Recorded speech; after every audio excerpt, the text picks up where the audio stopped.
Bonjour à tous, bienvenue dans cette série de 3 vidéos qui va être consacrée à la correction du devoir numéro 1 de l'élément module analyse de structure pour l'année universitaire 2021-2022.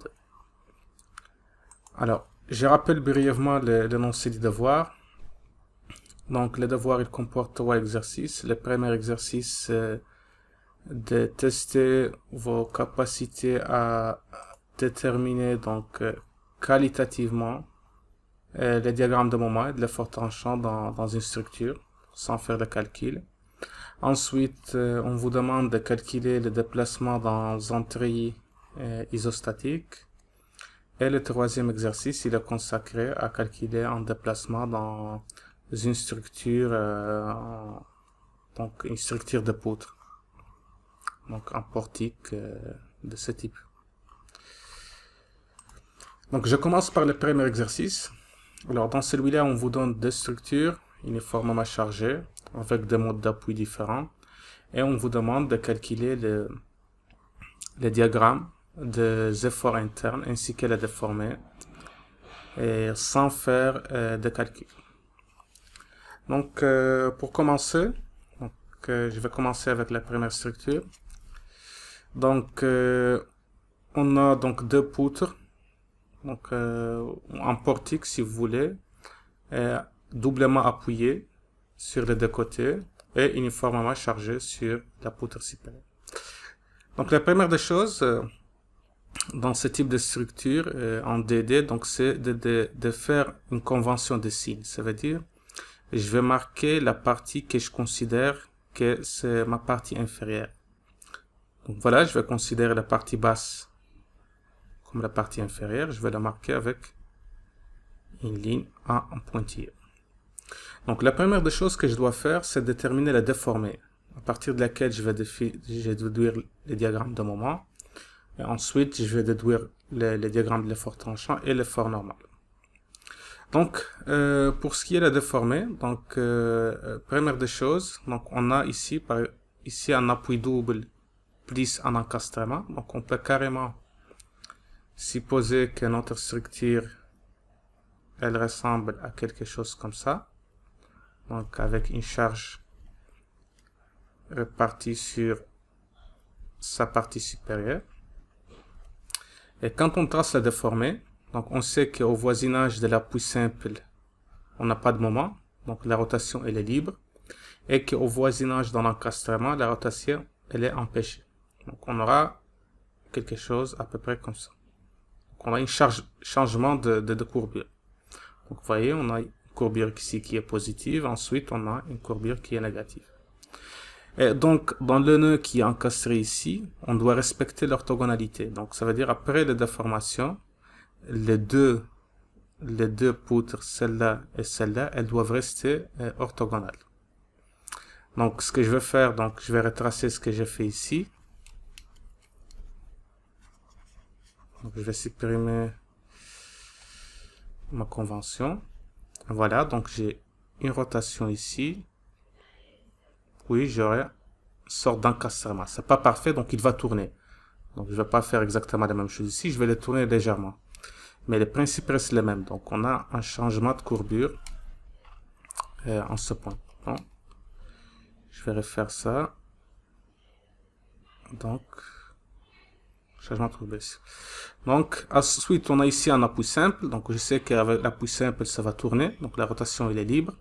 Puis, je vais relier les deux parties de telle sorte que elles restent orthogonales.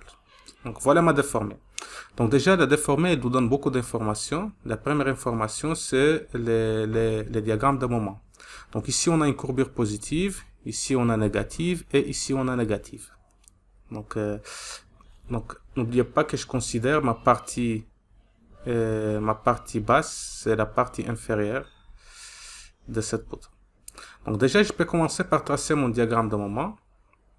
Donc je sais que j'ai pas de moment ici. Ensuite, le moment il devient positif. Donc n'oubliez pas que pour une charge répartie, le diagramme de moment va être parabolique.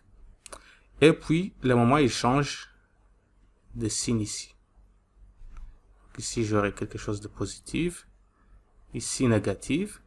Et ici, j'aurai la même chose qu'ici. Donc, le moment, j'ai conservation de moment dans le nœud. Et donc, ça va continuer en négatif jusqu'à la poulie.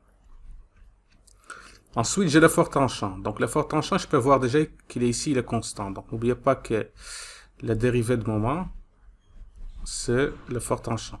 Donc, déjà, il est constant ici. Donc, c'est la dérivée d'une droite, c'est une constante. Et la dérivée d'une parabole, ça va être quelque chose de linéaire.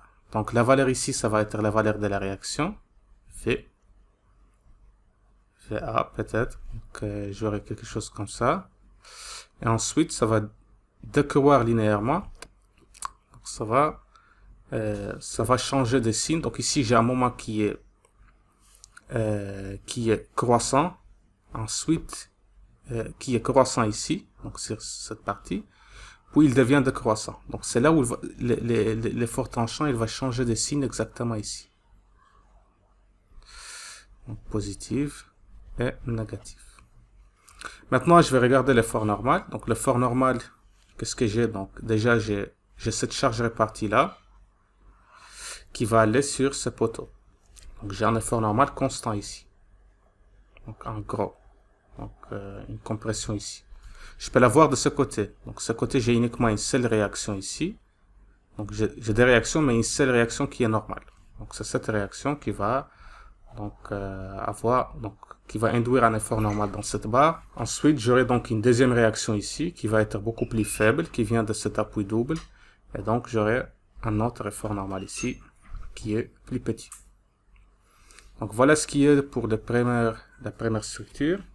La deuxième structure, je vais la traiter de la même manière. Au lieu d'avoir une rotation libre ici, j'aurai une rotation qui est empêchée. Donc, j'aurai un changement de courbure. Ensuite, ça va descendre, puis ça va monter à cause de cet encastrement. Et pour cette partie, je fais la même chose. Donc, la seule différence ici, que j'aurai ici un moment négatif, puis un moment positif, et ici un moment négatif, et ici, j'aurai un moment négatif. Donc, je vais le tracer ici. Donc, un moment négatif ici dans l'appui. Puis, positif et négatif. Et ici, j'aurai exactement la même chose. Pour les V, la même chose. Donc, ça va être linéaire ici, parce que c'est le dérivé de moment, donc ça va être linéaire, puisque le moment c'est parabolique. Et il change, donc le moment, au début c'est croissant, puis ça devient décroissant. Donc, la dérivée ici, elle est positive, puis la dérivée, elle devient négative. Donc, je vais faire la même chose. Dérivée positive, puis j'ai une dérivée négative. Et ici, j'aurai exactement la même chose. Donc, j'aurai quelque chose de constant. Et là, pour le n, ça va être la même chose. Donc, ça va être des efforts qui sont constants. Donc, celui-là, il est plus important que l'autre. Et voilà ce qui est pour le premier exercice. Donc, ce que ça nécessite comme connaissance, c'est de savoir les conditions limites pour une déformée. Comment tracer une déformée. Ensuite, les relations qui existent entre les différents efforts internes. Donc, à savoir le moment et l'effort tranchant, puis l'effort normal. Donc, merci d'avoir suivi cette vidéo. On se voit pour la prochaine vidéo pour la correction de l'exercice numéro 2.